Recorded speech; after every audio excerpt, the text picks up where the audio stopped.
Bonjour à tous et bienvenue à la causerie du jour. Nous recevons aujourd'hui donc en présentiel dans notre amphithéâtre de Césy Nanterre des promotions plutôt master spécialisées, donc en amélioration continue, management de projet. Nous avons également des formations RH. Merci à vous d'être là aujourd'hui et nous recevons, comme chaque semaine, des personnes qui nous suivent via le live. Bonjour à tous. Donc vous connectez des différents centres Césy, bien sûr, mais également vous pouvez être des tuteurs d'apprenants et des institutionnels, des partenaires de Césy, mais aussi des réseaux de chacun, professionnel ou personnel, car le lien live, je le rappelle à chaque fois, est unique pour toute la saison, gratuit, diffusable. Il suffit d'un clic à 13h le mardi jusqu'à 14h. Il n'y a rien de plus simple pour suivre l'ensemble du programme. Les causeries Césy, pour ceux qui nous rejoignent pour la première fois, c'est un cycle de conférences qui existe depuis 10 ans maintenant dans nos locaux et qui est en live depuis 5 ans et en replay également. Vous avez l'occasion de voir l'ensemble des 3 dernières saisons sur notre chaîne YouTube dans la playlist Les causeries Césy. N'hésitez pas. Les causeries Césy, c'est quoi? Ce ne sont pas des cours, il faut le savoir, hein, c'est vraiment un outil de culture générale. Vous apportez des connaissances que vous n'aurez pas forcément accès durant votre année de formation ou tout court dans votre vie, des bases. Soit vous avez envie d'aller plus loin, soit après, ça vous donne vraiment de la matière pour échanger, pour enrichir toujours vos parcours personnels et professionnels. Donc, je le rappelle, hein, c'est vraiment un atout pour vous différencier également dans vos prochains voyages professionnels ou personnels. Vous le voyez ici, vous avez un contact, causerie@cesy.fr. Par ici, vous pouvez poser plein de questions, tout ce qui concerne les causeries, donc c'est moi-même. Et via le live, c'est par cette adresse également que vous posez vos questions lors de cette causerie. Vous n'hésitez pas et nous ferons un équilibre entre les questions dans la salle et les questions via le live. Je me ferai porte-parole de vos interrogations. Donc causerie@cesy.fr. Donc l'échange se fera en fin d'intervention, donc à peu près entre 50 et pile. Donc n'hésitez pas à préparer un petit peu vos interrogations pour anticiper. Donc cette semaine, grand plaisir de recevoir Andrea Boisadan, collègue, enseignante-chercheuse donc, chez l'INEAC Césy, qui va vous parler d'innovation. Elle va se présenter plus en détail elle-même. Je vous demande de l'accueillir bien chaleureusement. Merci Andrea. Et puis n'hésite pas donc, à échanger avec le public en fin d'intervention. Merci à toi.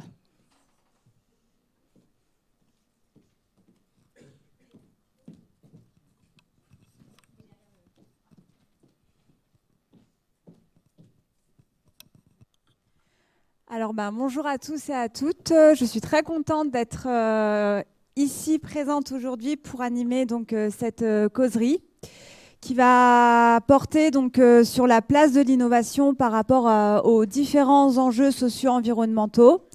Donc moi, cette problématique fait partie de mes activités de recherche parce que je travaille sur les stratégies d'innovation et plus particulièrement sur les stratégies d'innovation dans une perspective plutôt d'ordre prospective, donc c'est-à-dire déterminer finalement quelles seront les innovations de demain et comment finalement concevoir les innovations de demain. Et par rapport à l'innovation, par rapport au progrès, finalement tous les défis socio-environnementaux viennent prendre place et surtout viennent interroger un petit peu nos pratiques. Donc moi déjà, j'avais une première question pour vous. Qu'est-ce que l'innovation? Voilà, si je vous dis innovation, à quoi ça vous fait penser? Alors je vais avoir besoin de votre participation, sinon ça va être assez long. Comme ça, si je vous dis innovation, oui?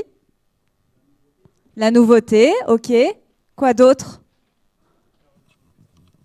Faire une chose de façon nouvelle, ça rejoint un petit peu la notion de nouveauté. Comment? Une valeur ajoutée, effectivement. Donc, améliorer un produit existant. Quoi d'autre? D'autres idées? L'action de répondre à un besoin. La notion de besoin, effectivement, est fondamentale lorsqu'on va parler d'innovation. La compétitivité, exactement, mais on y reviendra, justement. La breveté. Oui, effectivement, aussi tout ce qui va toucher au brevet. Donc finalement, l'innovation, c'est quand même un sujet qui est étudié depuis plusieurs décennies Et au niveau international, donc au niveau des différentes entreprises, instituts, lorsqu'on va chercher à définir l'innovation, on va s'appuyer sur ce qu'on appelle le manuel d'Oslo. Donc c'est vraiment un référentiel international qui nous donne un petit peu des normes et une vision finalement sur les pratiques actuelles et nouveaux. Donc lorsqu'on parle d'innovation, on est vraiment sur une invention, donc une activité finalement de recherche, de dépôt de brevets qui va rencontrer un marché. Donc c'est-à-dire qu'on va avoir un brevet, qu'on va avoir une invention qui va en fait faire un business, qui va marcher et qui va rapporter de l'argent à une entreprise. Donc in fine, la définition de l'innovation, elle est assez simple. Et lorsqu'on va évoluer en entreprise, en industrie, donc je pense que c'est le cas pour la majorité des entreprises dans lesquelles vous réalisez vos stages ou vos alternances. Lorsqu'on va parler d'innovation, ça va être lorsqu'il va y avoir un succès commercial.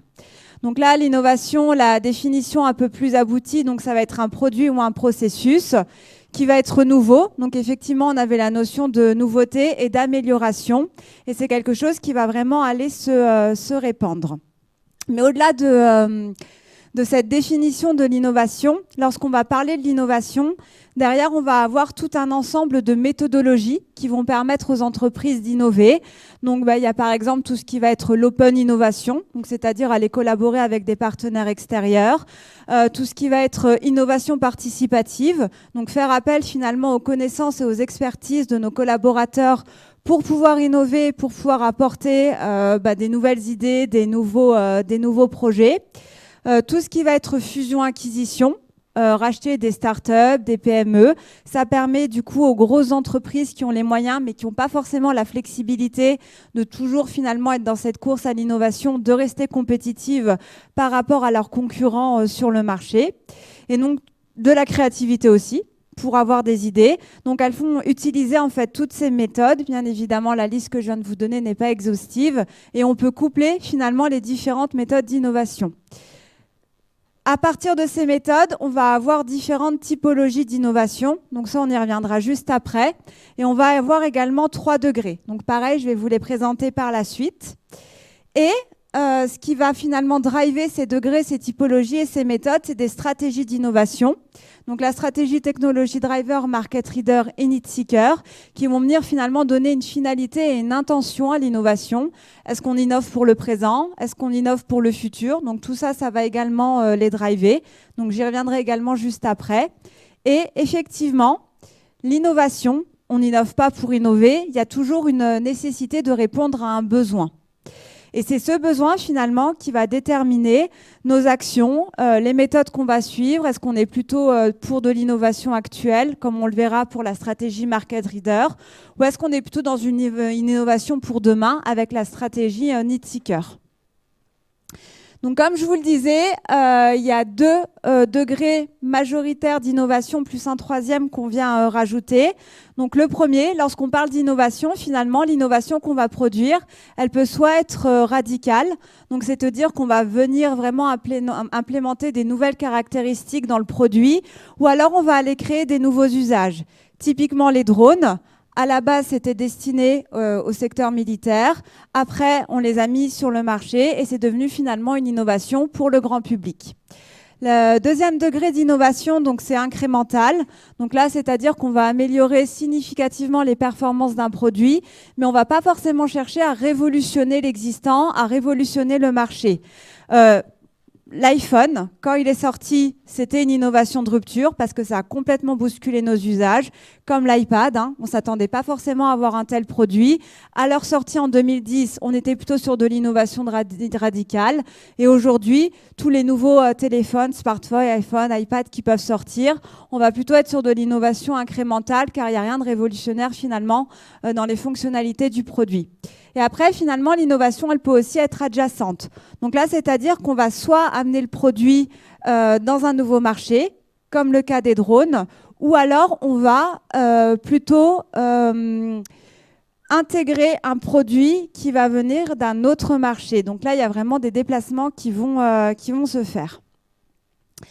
Lorsqu'on parle d'innovation, généralement, ce qu'on connaît, ce qu'on maîtrise le mieux, c'est l'innovation de produit.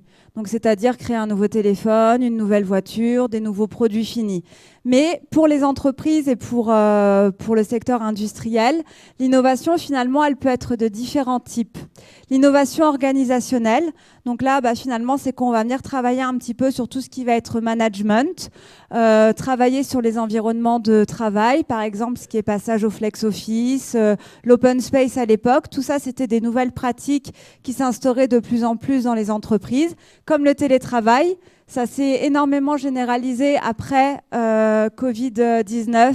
Donc, on a ces nouvelles implémentations et aussi la manière dont on va gérer nos partenariats extérieurs. Donc, ça, c'est vraiment sur du relationnel. Donc, il y a énormément de courants et de recherches qui portent sur les nouvelles organisations. On parle aussi d'organisations libérées où finalement, on a plus de flexibilité. Donc, ça, c'est notamment une de nos thématiques de recherche. Donc, au-delà du produit de l'organisation, on peut aussi innover sur tout ce qui va être procédé.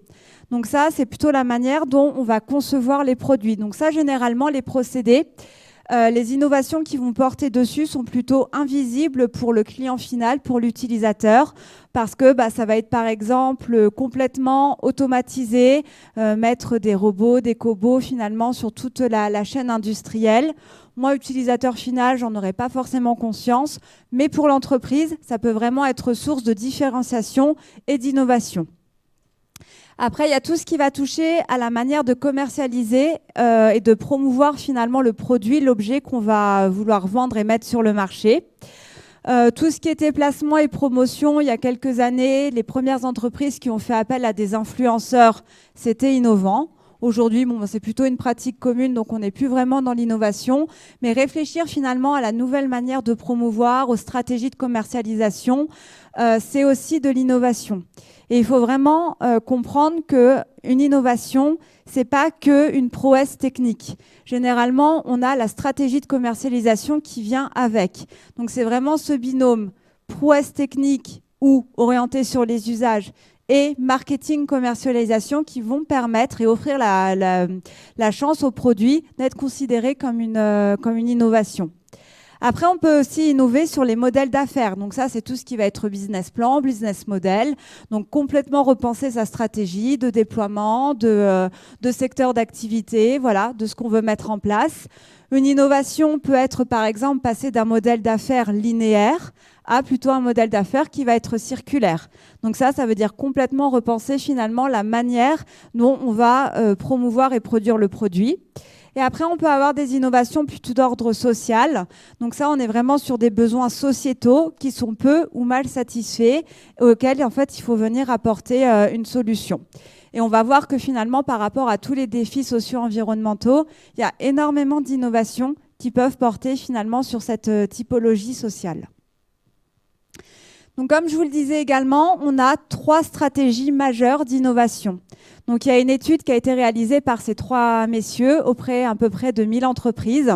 Et en fait, ils ont été les interroger pour savoir quelles étaient leurs stratégies d'innovation, comment ils faisaient pour rester compétitifs, pour être innovants et savoir un petit peu est-ce qu'il n'y avait pas des techniques ou voilà, des choses un petit peu à en tirer pour permettre aux plus petites entreprises d'innover.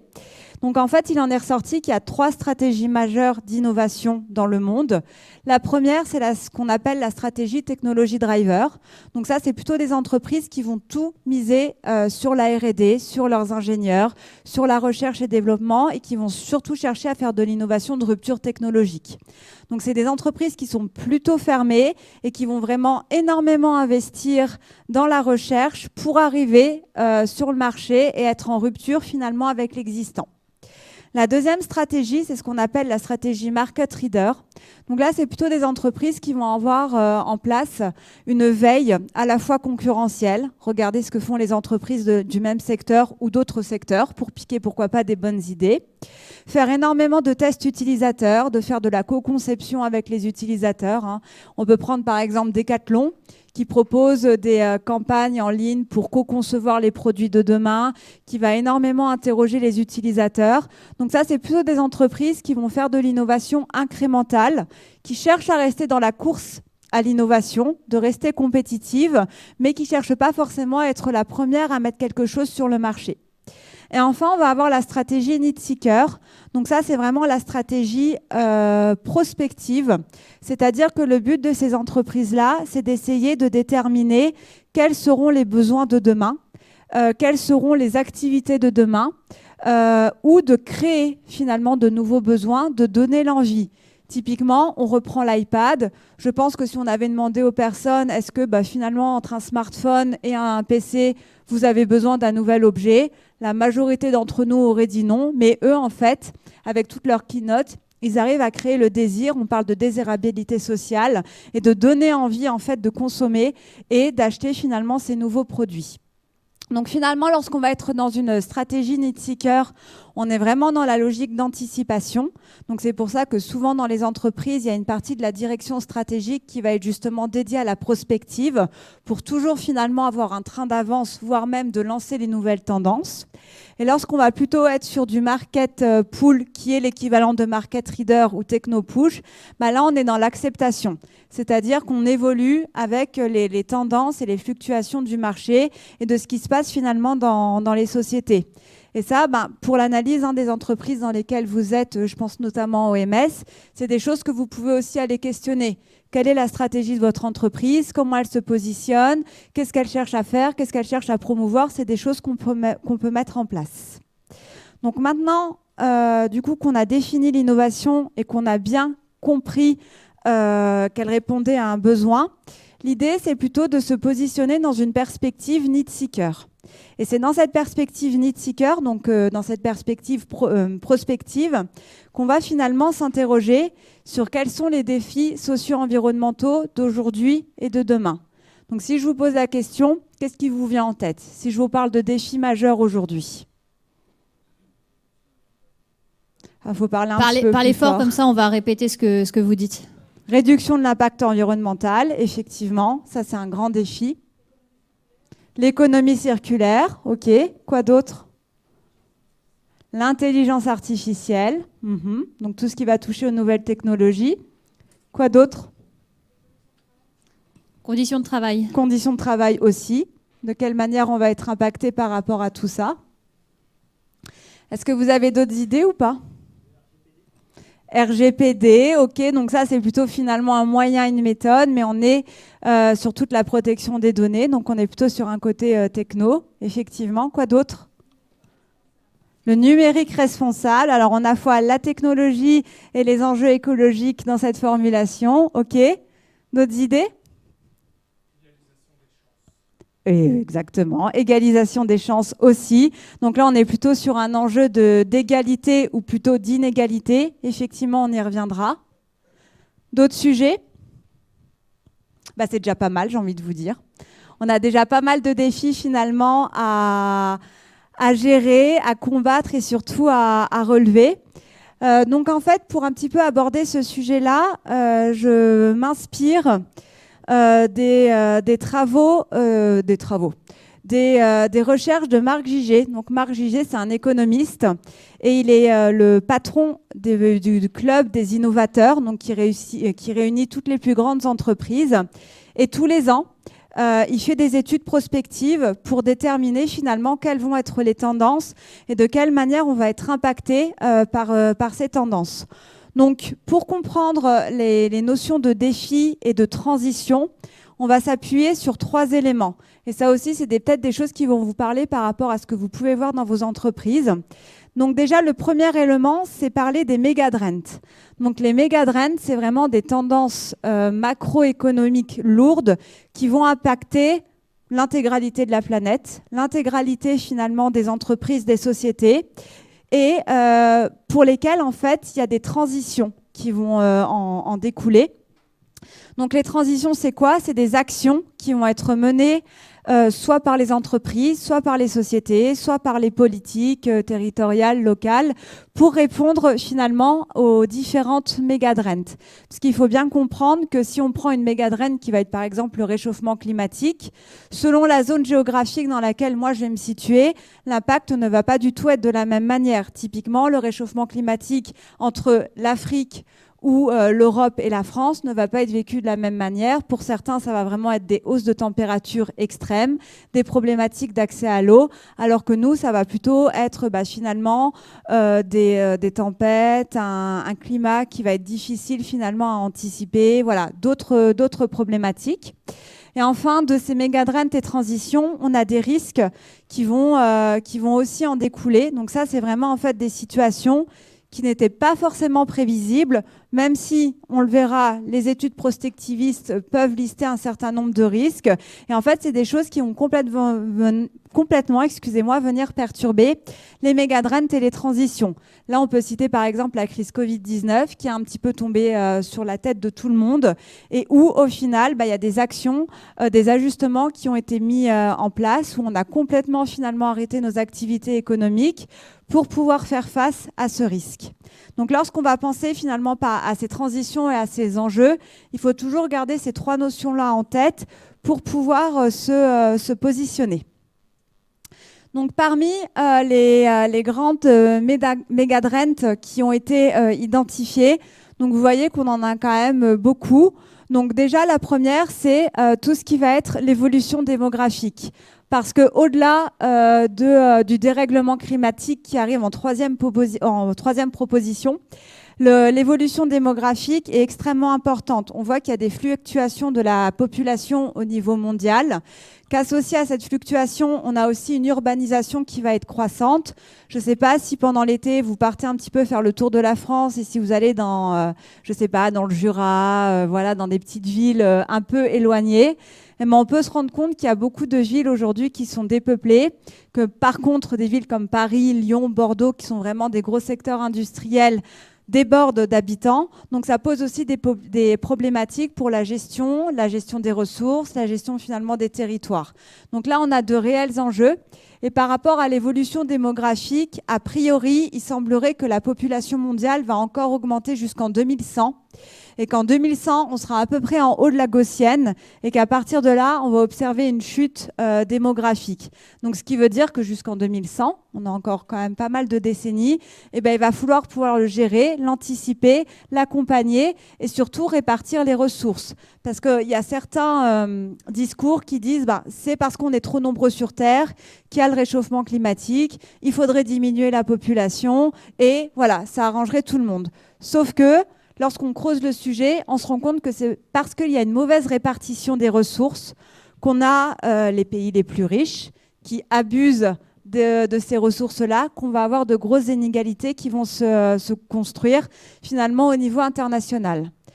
Les affrontements géopolitiques, je pense qu'on suit tous et toutes les actualités pour voir qu'on est en plein dedans, que ça s'envenime, voilà, qu'il y a différents conflits qui peuvent éclater sur toute la planète. Donc ça, c'est vraiment des répercussions énormes, parce que bien évidemment, ça contribue à la fois au dérèglement climatique et aussi aux évolutions démographiques.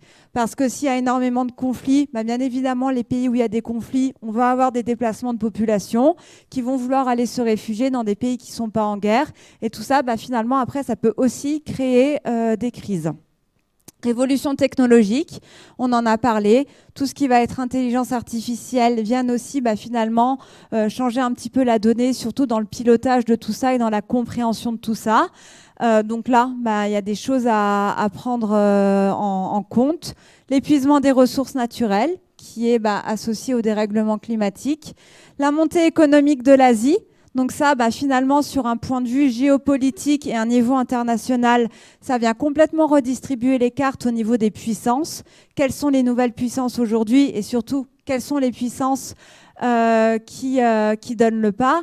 Typiquement, par rapport à l'Asie, on sait très bien que tout ce qui va être sur les métaux rares, on en est dépendant et que finalement, si on a cette montée en puissance, ça peut aussi poser d'éventuels problèmes en termes de transfert, d'accès finalement à toutes ces ressources dont on a besoin. La chute de la biodiversité qui vient finalement impacter la manière dont on peut se nourrir, la manière si on peut vivre ou pas finalement dans un pays, parce que tout se régule et tout est intrinsèquement lié. Les pauvretés et les inégalités, plus le réchauffement climatique va augmenter, plus on va avoir des inégalités et de la pauvreté. Et on sait aussi que les plus pauvres seront les premiers touchés par le réchauffement climatique et par toutes ces tendances-là. Donc là aussi, finalement, lutter contre le réchauffement climatique, c'est pas que préserver la planète, c'est pas que un discours de vivre en harmonie avec la planète, c'est aussi que derrière, si on est à plus de degrés, c'est déjà ceux qui sont plus dans le besoin qui vont avoir en premier les problèmes. Donc finalement, lutter contre le réchauffement climatique, c'est aussi essayer de travailler et de lutter contre les inégalités. Et une méga trend qui est en tendance, c'est la perte de confiance dans le progrès, dans le futur. Donc là, c'est-à-dire qu'on nous a vendu de l'innovation pendant des décennies, qu'on a vu l'état actuel de la société. On va le voir, hein, aujourd'hui, il y a énormément de combats contre tout ce qui va être patriarcat, contre tout ce qui va être système capitaliste. Et finalement, j'ai envie de dire, dans la croyance commune, tout ça est associé au progrès et au futur. Sauf que de fait, le progrès n'est ni bien ni mauvais. C'est qu'est-ce qu'on en fait, comment on l'utilise et comment on le met en place. Donc de ces méga-trends, on a toute une liste de transitions qui ont été mises en place par les différents secteurs économiques pour pouvoir y répondre. Les 17 objectifs de développement durable, donc ça probablement que les entreprises dans lesquelles vous travaillez les ont mis dans leur stratégie. Les transitions écologiques, donc là on voit bien que selon le pays dans lequel on évolue, il y a des plans d'action qui sont faits. Là, il y avait la COP 28, pardon. Pareil, il y a censé y avoir des stratégies internationales qui sont mises en place. Des plans transition énergétique 2050, ça c'est pour accompagner finalement les sociétés, les pays dans cette transition énergétique. Hein. L'année dernière, il y avait des risques de coupure d'électricité parce que voilà, il y avait différentes problématiques. Donc tout ça finalement, ça rentre là-dedans. Les transitions démographiques, comment est-ce qu'on les accompagne? Transition digitale, transition économique, répartition et différenciation des richesses.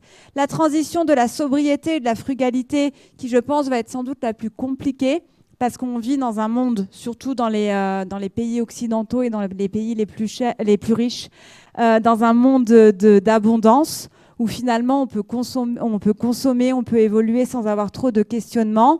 Et on va voir qu'une des solutions, c'est notamment la sobriété. Donc aussi, comment est-ce qu'on accompagne les pays les plus riches vers de la sobriété. La transition humaniste, qui est en lien finalement avec ces notions d'inégalité. La transition stratégique européenne, parce que là, l'Europe doit se questionner sur son positionnement, que ce soit par rapport aux conflits géopolitiques, par rapport au réchauffement climatique. Il y a une stratégie commune entre tous les membres de l'UE qui doit être décidée. Et surtout un découplage, donc ça veut dire une dissociation entre les États-Unis d'un côté et la Chine. Là aussi, c'est lié aux différents jeux géopolitiques qu'on peut observer. Et du coup, les risques qu'on a déjà tous et toutes vécus, des sinistres climatiques. L'été dernier, il y a eu des grosses vagues de chaleur, des canicules, certaines régions de la France qui étaient privées d'eau. Donc tout ça, nous aussi, on commence finalement à les voir et à les vivre, ces problèmes climatiques. De la cybercriminalité explosive, il y a de plus en plus d'attaques. Donc ça, c'est lié finalement aux nouvelles technologies aussi, où on dit que les futures guerres se passeront aussi sur tout ce qui va être cybercriminalité. Les conflits ouverts, aujourd'hui c'est plus caché, c'est affirmé. On a de gros conflits qui ne sont pas encore terminés, même si certains dirigeants commencent à penser à l'après-guerre en Ukraine, elle est absolument pas terminée. Donc on a aussi tout ça à prendre en compte. Les crises énergétiques violentes, donc de potentielles coupures, donc là ça veut dire aussi adapter nos comportements. La crise économique financière, on nous a parlé de l'inflation, c'est pas fini, on a perdu ce qu'on appelle en pouvoir d'achat. Donc là aussi c'est compliqué finalement de pouvoir se nourrir, de pouvoir se loger, voilà. On le voit bien sur tout ce qui est achat de maisons, d'appartements, c'est très compliqué parce qu'on n'a plus les moyens. Donc là aussi, il y a des cartes à redistribuer. Inflation, coût de la vie, crise sociale, de graves pollutions, la chute de la biodiversité, qui est peut-être non perceptible de manière facile par nous, mais qui est pourtant présente. La perte de la compétitivité européenne par rapport aux nouvelles puissances qui sont en train de monter et le fractionnement croissant des sociétés. Donc là, on se rend bien compte que face finalement à ces enjeux et défis qui sont mondiaux, où on devrait avoir des stratégies qui soient internationales, eh ben on va avoir des stratégies qui sont locales. Aujourd'hui, les pays, les sociétés n'arrivent pas à avoir une réponse cohérente internationale, et ce qui fait que de fait, on se fragmente encore plus, parce que chacun va chercher à protéger finalement son territoire, ses stratégies, ses objectifs et ses ambitions.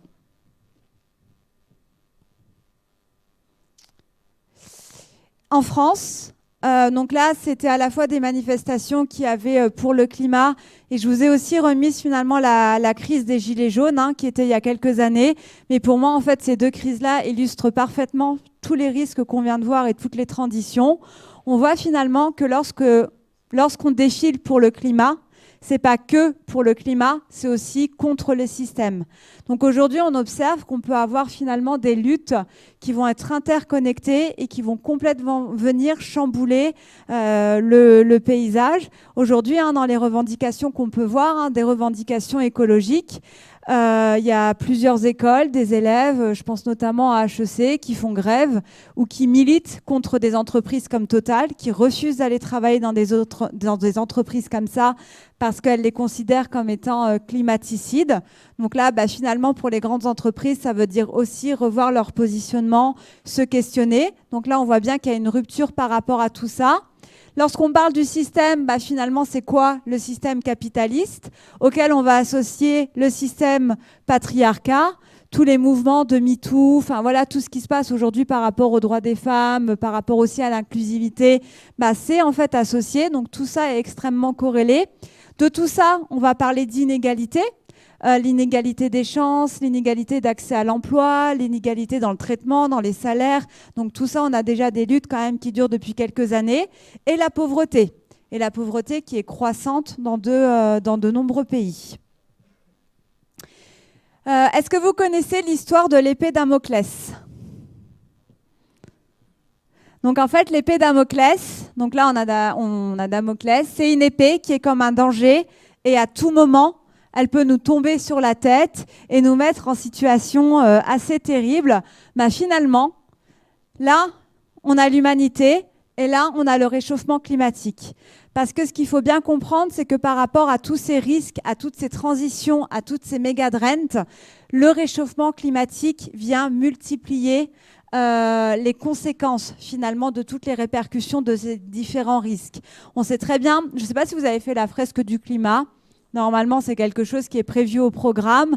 La résultante, c'est quoi ? C'est des conflits géopolitiques et c'est des déplacements de population. Tout ça, c'est amplifié, tout ça, c'est multiplié, et c'est des choses qu'on doit anticiper. On a le GIEC qui nous prévient depuis de nombreuses années, qui sort des rapports. Là, c'est des captures d'écran du dernier rapport qui est sorti, où en gros, ils anticipent finalement notre vieillesse et la vieillesse des enfants qu'on aura à partir d'aujourd'hui. Donc en fonction des différents scénarios qu'ils ont proposés. Donc si on arrive à rester au 1,5, on est sur une moyenne très basse, ça va se réchauffer, mais ce sera encore quelque chose de vivable. Et aujourd'hui, il y a de plus en plus d'études qui disent que en fait, les 1,5, c'est déjà dépassé, on n'y arrivera pas. Donc en fait, il faut monter au plus 2 degrés. Donc c'est pour ça qu'on dit que chaque millième de degré compte, parce que plus on monte, plus forcément, à long terme, ça sera compliqué. Donc nous, on est quoi ? On est en 2020, voilà, aujourd'hui, 2023, j'ai 35 ans. Je me dis que moi, à peu près, je serai là. C'est pas moi qui aura le plus chaud, a priori, si je reste sur un point de vue égocentré. Mais si aujourd'hui, vous faites des enfants, vos enfants souffriront énormément du réchauffement climatique. Donc c'est toujours dans cet objectif prospectif qu'on va analyser tout ça. Et je ne sais pas non plus si vous connaissez le concept des limites planétaires. Donc en fait, ça c'est des chercheurs en 2009 qui ont déterminé que pour avoir une bonne vie sur Terre, il y a 9 limites à ne pas dépasser. Et en fait, au-delà, une fois qu'on les a dépassées, la bonne vie sur Terre, qui a permis finalement le déploiement de l'humanité, et la croissance de l'humanité n'est plus assurée. Donc il y a tout ce qui va toucher au changement climatique, à la biodiversité, l'acidification des océans, l'appauvrissement finalement qui va être stratosphérique. Donc voilà, on est à ces limites-là. Et en fait, il y a une map qui est faite pour chaque pays au niveau international et pour la France. Et là, on voit bien que la France a déjà dépassé nettement 4 des limites, qu'on est dans l'orange pour 3 des limites et qu'on a finalement peu de limites qui ne sont pas encore dépassées. Donc ça veut dire qu'à terme, même si aujourd'hui factuellement on ne voit pas forcément les répercussions, il va y avoir des basculements et des modifications dans nos pratiques. Donc tout ça, en fait, signifie que on n'est pas forcément d'accord sur le début, qu'on est rentré dans l'ère de l'Anthropocène. Les 9 limites planétaires sont apparues à partir de l'Anthropocène. Donc l'Anthropocène, c'est l'âge géologique dans lequel on est entré à partir du moment où les activités humaines avaient une répercussion sur tous les phénomènes géophysiques qui pouvaient se passer, et qu'on est sûr que c'est l'activité humaine qui en est responsable.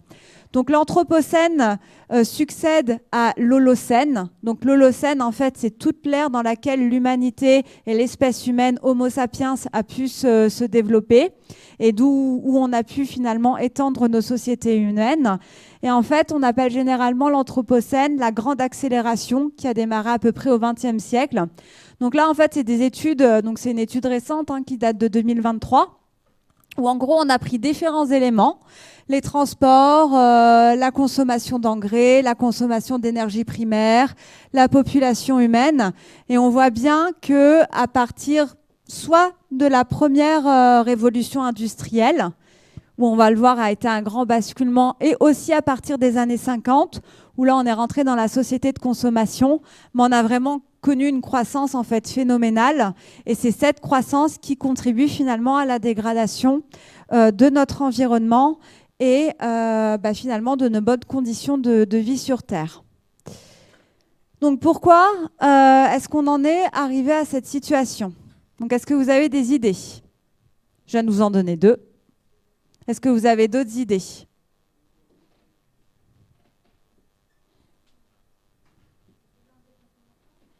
La consommation, notamment, ouais. Quoi d'autre? La recherche de croissance économique, effectivement. Entre autres, mais pas que. La surpopulation. C'est oui et non. C'est compliqué, en fait. On verra que c'est plutôt une répartition entre les individus de la Terre. Les modèles économiques, effectivement. J'ai pas entendu. Il a dit les modèles économiques des pays occidentaux plus la Chine. Exactement. Donc effectivement, le premier élément, c'est l'apparition, la création, le désir, j'ai envie de dire, des sociétés occidentales qui ont vraiment créé finalement un mode de vie, un mode d'appartenance à part entière. Donc le modèle occidental, finalement, c'est un modèle qui est très ancien, qui a apparu finalement pendant les sociétés grecques antiques romaines, où il y avait une majorité de catholiques et de protestants. C'est un modèle qui a été repris et déployé pendant la philosophie des Lumières. Donc là, vous avez l'encyclopédie de Diderot et d'Alembert qui a notamment contribué à promouvoir un petit peu ce modèle-là. Donc finalement, la philosophie des Lumières et le modèle occidental reposent sur quoi? Donc c'était un mouvement intellectuel européen. Donc là, déjà, il y avait cette notion de connaissance, de progrès, de savoir qui était vraiment moteur. L'objectif, c'était un petit peu de dépasser l'obscurantisme, donc tout ce qui touchait aux faits religieux, et d'aller vers la connaissance, vers la raison, vers le savoir. Donc c'est notamment pour ça que l'encyclopédie elle a été créée.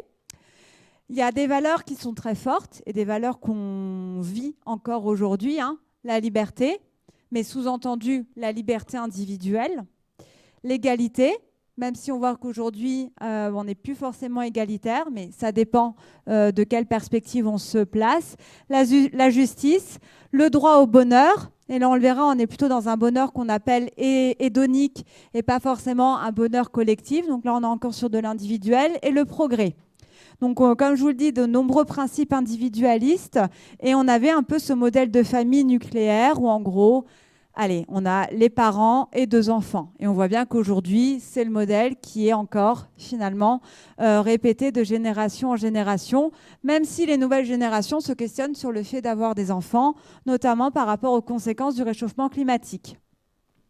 Donc, l'origine, l'Europe de l'Ouest. Et après, ça s'est étendu via la colonisation jusqu'en Amérique, en Australie, Nouvelle-Zélande, voire même en Afrique du Sud. Donc on a ce modèle qui s'est instauré et aujourd'hui qui est un modèle en fait très séduisant. Tous les pays qui sont en voie de développement ou les pays pauvres tendent finalement vers ce modèle occidental qui est le modèle attribué, associé à la richesse, à l'épanouissement, à la réussite. Le deuxième point, c'est ce que je vous disais tout à l'heure, c'est la première révolution industrielle. Donc depuis, on en a eu 4. On parle même aujourd'hui de la 5e révolution industrielle.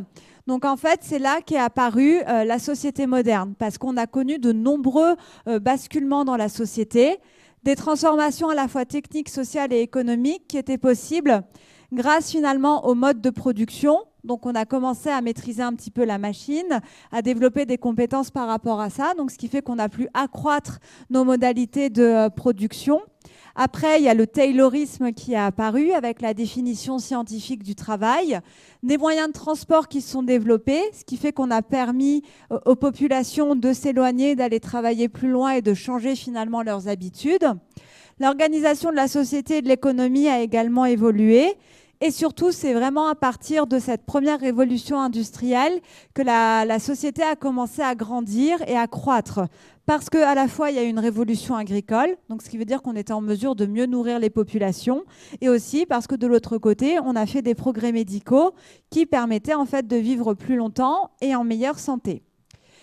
Un troisième élément, c'est les travaux de Schumpeter, qui est considéré comme étant être le père de l'innovation et qui a notamment beaucoup travaillé sur ce qu'on appelle la destruction créatrice. Donc tout détruire pour créer quelque chose de meilleur et de mieux. Et en fait, c'est lui qui a défini la première typologie d'innovation. Donc vous voyez qu'aujourd'hui, on n'est pas vraiment éloigné de ce qu'il disait, hein, des produits, des processus et des procédés qui génèrent des progrès techniques et scientifiques, qui eux-mêmes génèrent des innovations de rupture, qui elles-mêmes génèrent des innovations incrémentales et qui elles-mêmes génèrent finalement la croissance économique qu'on connaît aujourd'hui. Et donc lui, les produits favorisent la consommation et on peut réduire des coûts, ce qui nous permet soit de produire plus, soit d'embaucher. Et là, je vous ai remis la définition de l'innovation, une invention qui rencontre un marché. On est finalement aujourd'hui, lorsqu'on envisage l'innovation, toujours dans le modèle de Schumpeter. Donc finalement, notre approche de l'innovation n'a pas changé depuis 1900. Et on voit bien que c'est un modèle qui est de plus en plus dépassé et en fait un modèle duquel il faut surtout s'éloigner parce que du coup, c'est toute cette accélération qui a conduit à la société dégradée dans laquelle on vit actuellement. Et Schumpeter a également proposé en fait des cycles de l'innovation. Donc en fait, chaque cycle, chaque vague est associée à une nouvelle technologie, une nouvelle maîtrise. Donc on voit bien qu'il y a eu des nouvelles vagues au fur et à mesure qu'on a maîtrisé la vapeur, l'électricité, la pétrochimie. Et surtout, on voit bien qu'on est sur des vagues qui sont de plus en plus courtes. Donc ça veut dire pour les entreprises qu'on n'est pas forcément opérationnel sur la maîtrise de toutes ces technologies-là et qu'en fait, on a un rythme qui va très, très vite. Un autre élément qui a été mis en place en 1934 pour la Grande Dépression, c'est le PIB. Donc le PIB, c'est le principal indicateur de production et de santé économique aujourd'hui qui est utilisé, à la fois pour les ménages, pour les entreprises, et ça considère les personnes qui sont au sein d'un territoire. Donc le PIB, son créateur le disait, attention, c'est transitoire.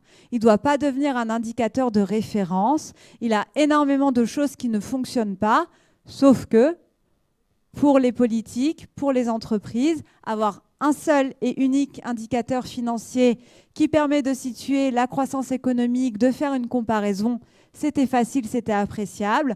Donc aujourd'hui, ça s'est vraiment instauré comme le seul et unique indicateur de bonne santé d'un pays. Et si on regarde les travaux, on voit que les pays où le PIB est le plus élevé, c'est les pays où il y a le plus de burn-out. On a eu les 30 glorieuses aussi au niveau historique. Donc ça, c'est associé au plan Marshall. Hein. Donc ça, c'est quand les Américains sont venus en aide à l'Europe pour nous aider à nous redresser après la Seconde Guerre mondiale, parce qu'on avait une Europe qui était complètement effondrée, on n'avait plus rien. Donc gentiment, les Américains nous ont prêté de l'argent pour qu'on puisse redémarrer notre activité économique. Et suite à ça, en fait, de 1945 jusqu'au premier choc pétrolier, on est rentré dans une forte croissance. On était vraiment sur des niveaux de croissance qui étaient phénoménaux. Et c'est à partir de là qu'on est rentré dans ce qu'on appelle la société de consommation. Donc, c'est-à-dire accumuler et consommer des biens matériels. Et c'est vraiment utilisé au sens péjoratif pour une société hédonique. Donc, ça revient à cette notion de bonheur hédonique dont je vous parlais tout à l'heure. Et en fait, tout ça a été facilité par l'industrialisation. Et aujourd'hui, l'innovation, lorsqu'on parle d'innovation en entreprise, est faite pour la société de consommation, pour soutenir finalement cette société de consommation. Alors, à votre avis, qu'est-ce qu'on doit faire par rapport à tout ça? Oui? Changer d'indicateur. OK, effectivement. Pas que le PIB. Il faudra avoir un tableau de bord d'indicateurs, notamment. Quoi d'autre? Donc, changer de paradigme, oui. Partir dans un pays à faible PIB, mais je ne sais pas s'il pourra tous nous accueillir. De faire de la régression plutôt que de faire toujours plus. Alors, il y a effectivement tout le mouvement de la décroissance qui est en train d'apparaître et de... Il a du mal, hein, parce que ça fait mal aux oreilles, décroissance. Ça a décroissé durant le Covid et là, c'est encore plus élevé qu'avant. Donc, on a repris nos bonnes habitudes multipliées par... Effectivement.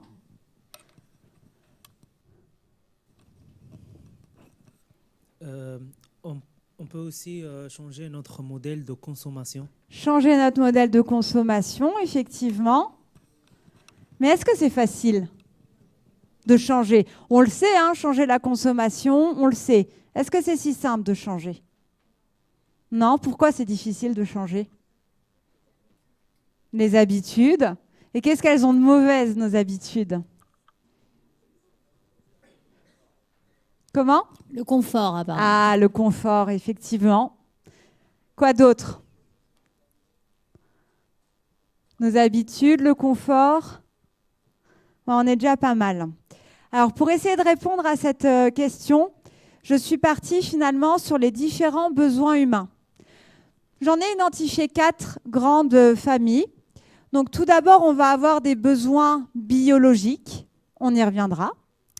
Des besoins physiologiques, dormir, manger, boire, respirer. Voilà, c'est ce qui nous permet juste d'être. Des besoins psychologiques. Et notre société de consommation et notre société moderne a aussi énormément de besoins de consommation. Donc, si on commence par les besoins biologiques, je m'appuie sur les travaux de Boller, qui a en fait, lui, qui s'est posé la question pourquoi est-ce que notre cerveau nous force à détruire la planète? Et donc, vu que c'est un neuroscientifique, il est parti finalement dans le domaine qu'il maîtrise le mieux. Il a été étudier le cerveau. Et dans le cerveau, il y a le striatum. Donc, le striatum, c'est vraiment une des zones les plus anciennes du cerveau, hein, qui est apparue au Paléolithique. Et en fait, l'objectif du striatum, c'est de répondre à 5 besoins qui ont permis finalement la survie d'Homo sapiens, la survie de l'humanité. Repérer des informations sur l'environnement. On se doute bien qu'à l'époque, lorsqu'il y avait des tribus, des animaux sauvages, savoir en fait si on avait potentiellement une bête qui pouvait nous manger, c'était intéressant de le savoir. Manger. Si on ne mange pas, on meurt au bout d'un moment. Avoir des relations sexuelles pour assurer la continuité de sa lignée, assurer la continuité de sa tribu. avoir un statut social. Pourquoi? Parce que celui qui avait le plus grand statut social était celui qui avait le plus de rapports sexuels, celui qui mangeait en premier, et c'était la personne qui pouvait se reposer davantage. Donc la notion de statut social était très importante. Et enfin, pouvoir se reposer. Et lorsqu'on satisfait l'un de ces besoins, on a de la dopamine. Donc la dopamine, c'est l'hormone du bonheur, c'est vraiment des shoots de plaisir en fait, qui est envoyé au cerveau. Et donc pour ça, il y avait deux finalités, survivre et se reproduire. Et notre société est tellement merveilleuse qu'aujourd'hui, ces 5 besoins sont toujours là, mais on a développé des outils, des plateformes, finalement, qui nous permettent de satisfaire ces besoins-là, d'arriver dans une espèce de société qu'il appelle de pléthore, où on est vraiment dans de la surconsommation, dans de la surproduction, et ce qui fait qu'on n'a même plus besoin de se déplacer pour pouvoir assouvir ces besoins-là. Et on voit bien que sur tout ce qui est notion de statut social, toutes les applis, tous les TikTok et tout ça vient énormément gonfler finalement ce besoin de statut social-là, ce qui fait que ça nous incite à toujours avoir plus. Les besoins psychologiques. Donc là, c'est les travaux de Deci et Ryan. Il semblerait, donc ça, c'est une étude qui a été faite au niveau international dans différentes cultures, qu'on ait 3 besoins psychologiques de base. Un besoin d'appartenance, ben voilà, appartenir à une famille, avoir un groupe d'amis. Un besoin de compétence, se sentir compétent, avoir les capacités d'eux. Et un besoin d'autonomie. Et ces besoins-là viennent générer des comportements motivationnels. Donc, on a tout ce qui va être la motivation extrinsèque. Typiquement, je travaille pour avoir un gros salaire. Ou de la motivation intrinsèque. Je travaille parce que mon métier me plaît, me passionne vraiment. Donc, la finalité, c'est vraiment travailler pour se réaliser. Lorsqu'on vient satisfaire des besoins extrinsèques, on est plutôt sur tout ce qui va être du besoin de l'ordre de la psychologie hédoniste, donc pour obtenir de la récompense, pour le rendement. Et lorsque je vais plutôt être sur de la motivation intrinsèque, bah là, je vais plutôt être dans une logique de psychologie eudémoniste. C'est-à-dire que je vais travailler pour le bonheur, le plaisir et vraiment finalement pour une construction et un épanouissement individuel. Et tout ça, en fait, une fois que ces besoins sont satisfaits, bah, ça permet une croissance, d'être intègre finalement par rapport à ses valeurs, de la congruence interne, de la satisfaction psychologique. Les économistes se sont aussi intéressés à la fois aux besoins psychologiques et physiologiques. Et dans le domaine de l'économie, un monsieur qui est très, très étudié et sur lequel on s'appuie, c'est Max Neef. Donc Max Neef, en fait, il a identifié 9 besoins fondamentaux de subsistance, de protection, d'affection, de compréhension, de participation, de loisir, de création, d'identité et de liberté, qu'on peut satisfaire en fait soit en étant dans l'avoir, soit en étant dans l'être. Et à partir de là, bah, l'idée c'est de se positionner un petit peu et de savoir finalement lequel de ces besoins a le plus de valeur pour moi. Et enfin, on va avoir les besoins de consommation. Donc, c'est ce qu'on appelle finalement des besoins artificiels associés au consumérisme, à la société de consommation, pour lesquels aujourd'hui on bosse. On n'est que quasiment pour satisfaire des besoins de consommation. Et le problème, c'est qu'on est vraiment sur des besoins qui vont être insatiables, associés à la nouveauté. On a toujours envie de plus. Je vais attendre peut-être 2 semaines, 3 mois pour avoir une nouvelle paire de baskets, mais forcément, dans 6 mois, je vais avoir une nouvelle publicité, un nouveau joueur qui va se balader avec une nouvelle paire de baskets et ça va me donner envie de l'avoir. Pareil pour le nouvel iPhone et toutes ces tendances finalement qu'on crée. Et finalement, ça, c'est une vision très schumpeterienne de l'innovation, créée pour concevoir, pour développer des comportements et pour toujours aller plus loin. Et c'est là-dedans qu'on vient aussi interroger la publicité, le rôle de la publicité par rapport à tous ces besoins, qui nous incite finalement à acheter des choses dont on n'a dans les faits absolument pas besoin. Et c'est là qu'en fait vient se questionner la notion d'hédonisme ou de démonisme. Je consume, j'utilise pour un plaisir, pour un désir momentané, mais qui est très frugal, versus je vais viser plutôt un bonheur qui va être plus dans le long terme. Et on voit bien que finalement, par rapport au réchauffement climatique, eh ben, il faut peut-être venir par rapport à l'innovation questionner ces notions de besoins-là. Là, je vous ai mis les critères d'innovation de l'OCDE. Donc en fait, on estime qu'une entreprise est innovante lorsqu'elle dépense énormément d'argent pour pouvoir innover, lorsqu'elle dépose beaucoup de brevets, lorsqu'elle arrive à faire croître son chiffre d'affaires, lorsqu'elle a un taux de rentabilité intéressant, lorsqu'il y a une marge opérationnelle aussi qui augmente, et lorsque finalement je contribue à la croissance économique. Donc on voit bien que finalement notre orientation est très orientée besoin de consommation. Et que finalement, il faudrait peut-être, pour pouvoir innover, et surtout l'innovation de demain pour répondre aux enjeux socio-environnementaux, peut-être se baser finalement sur les autres besoins. Du coup, s'inscrire à la fois dans une démarche systémique et prospective, pluridisciplinaire, où on va aller interroger ce qui se passe en économie, en politique, en géopolitique, sociologie, anthropologie, l'histoire, la philo, pour comprendre en fait tous ces phénomènes qui se passent, prendre ces enjeux-là et pour pouvoir se positionner. Et pour nous aider, on peut s'appuyer sur les travaux de l'ADEME qui proposent en fait des modèles de société dans les années 2050. Donc on a 4 modèles qui sont proposés. Donc là, on est vraiment sur une génération, comme on le disait tout à l'heure, frugale, où on va énormément réduire nos consommations, nos pratiques. Et l'autre modèle, donc là, c'est celui où on va avoir le plus de temps à changer et évoluer, c'est le modèle pari réparateur, c'est-à-dire qu'on continue nos pratiques, et on vient mettre un petit peu au fur et à mesure des pansements sur nos mauvaises pratiques pour un petit peu penser finalement ce qu'on a détruit. Et du coup, pour l'innovation, ça peut être intéressant de s'inspirer sur ces visions prospectives de 2050 pour finalement orienter les stratégies et les politiques d'innovation des entreprises pour pouvoir relever les défis, pour pouvoir y contribuer. Et du coup, lorsqu'on compare, on voit bien que les 2 premiers scénarios sont ceux qui sont le plus soutenables. Et donc vous, si je fais le lien finalement par rapport à vos formations, c'est aussi des choses sur lesquelles vous pouvez vous appuyer lorsque vous allez travailler dans vos thèses pro et même en tant que futur manager pour les masters spécialisés, parce que ça, c'est des choses qui viendront forcément toquer à votre porte. Je vous remercie pour votre écoute. Merci Andrea, on a un petit peu pris du temps, mais c'était tellement intéressant et on pourra en parler des heures évidemment. Je vais vous laisser quelques minutes donc pour échanger tout de même. Donc les personnes qui nous regardent, vous pouvez envoyer vos questions à causerie@sesi.fr. Levez bien la main quand vous avez une question et je vous apporte le micro.